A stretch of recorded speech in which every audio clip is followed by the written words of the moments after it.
Namomroblema ngayon ang ilang customer ng Maynila dahil sa water interruption na tatagal ng 2 linggo. Doble gastos daw at aabutin pa ng bagong taon. Ang paliwanag ng Maynilad sa unang balita ni Jamie Santos. Konsumido na ang ilang customer ng Maynilad, partikular ang mga taga Casimiro Townhomes sa Pulang Lupa 2 sa Las Piñas. Bago kasi magpasko, nakaranas na sila ng ilang linggong water interruption. Kaya na-bad trip sila sa panibagong anunsyong mawawalan ulit sila ng supply ng tubig kung kailan magbabagong taon. Marami na naman nagagalit na bakit na naman wala na naman tubig na how many days hanggang January 15. Mawawalan siya ng 6 p.m. to 7 a.m. ng maaga magkakaroon.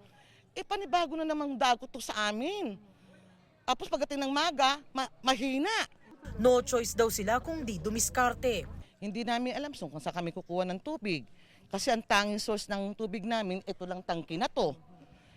Paano naman kami? 318 bahay kami rito. Ano magiging namin pagka naubos? Doble gastos daw ang inaabot ng ilan kapag nagkaka-water interruption. So may bayad ka na sa Maynilad, may bayad ka ngayon sa paglalaba, may bayad ka pa sa pang-inom ng tubig. Dagdag gastos pa yung walang tubig namin dito. Kasi po bibili pa, tas walang Maynilad kami dito, ang hirap mag-igib. May ilang residenteng nagpuyat para makaipon ng tubig, pero baka hindi pa rin daw ito sumapat. Gaano po karami na ipon yung tubig? 4 na container. Yun lang.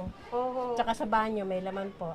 Sabi ng Maynilad, dahil sa pagtaas ng turbidity level sa raw water ng Laguna Lake, dala ng hanging amihan, kaya kinakailangan nilang magbawas ng water production.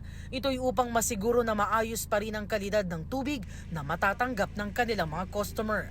Kailangan din daw nilang magsagawa ng urgent maintenance work sa Putatan Water Treatment Plant para mapanatili ang filtration capacity nito ngayong mataas ang turbidity sa raw water ng lawa.